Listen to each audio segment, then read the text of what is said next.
there is a lot of myth about people saying to you, do you need power of attorney? Now, the answer to that question is yes. A few people will get their loved ones saying to you, well, I don't need power of attorney. I'm okay. I know what I'm doing with my money, etc., etc.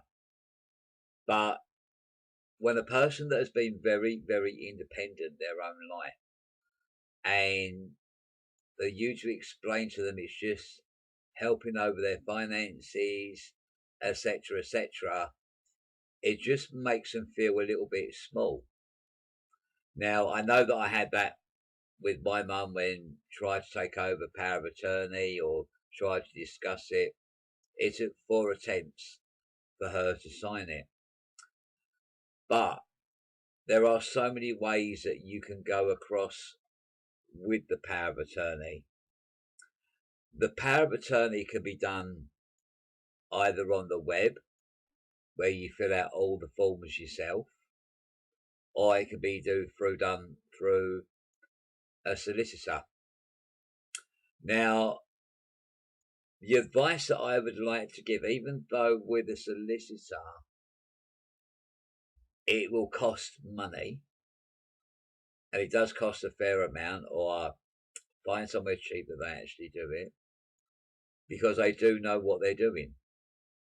And it just helps with any issue that you might get when the powers to be get involved.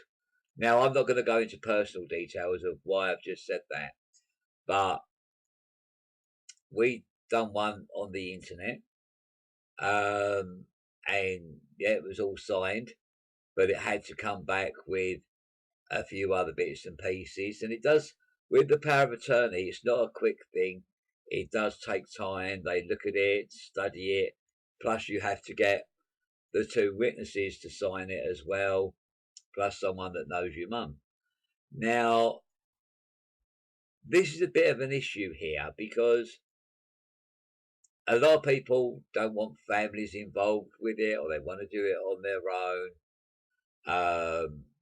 But on advice, try and get, as many people, even if you do fall out, try and get as many people as you can on that power of attorney.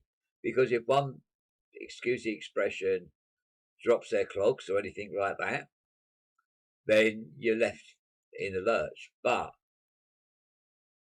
on the form, it will have jointly and severely. Do you want to do it both together or all together, or do you want to have it done jointly? Now, I cross out that severely. I just put jointly, because if anything happens, or if anything is done whatsoever, and you have an issue with that, one person can go to the bank and do whatever they want without the other one's consent.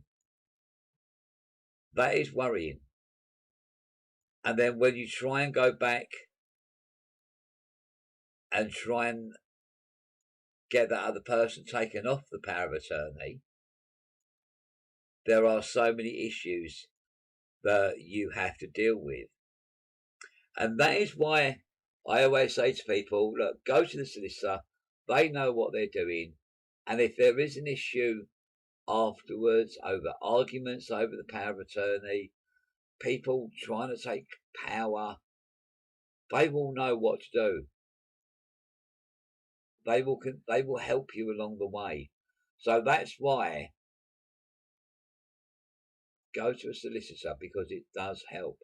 And yes, a power of attorney is in need for all kind of finances and health decisions as well. So hopefully that would have helped you a little bit. The bit of advice. I mean, because ours was done in a little bit of a rush because we knew what was happening. make sure you try and get it in time as well. That is the thing. So as I said, I do hope it helps. If you've got any questions, you can email me, johnchaff43 at aol.com. But there are other bits and pieces that I want to put on this blog just to explain that my journey and maybe how I can help someone, give a little bit of advice. But thank you for listening. Thank you.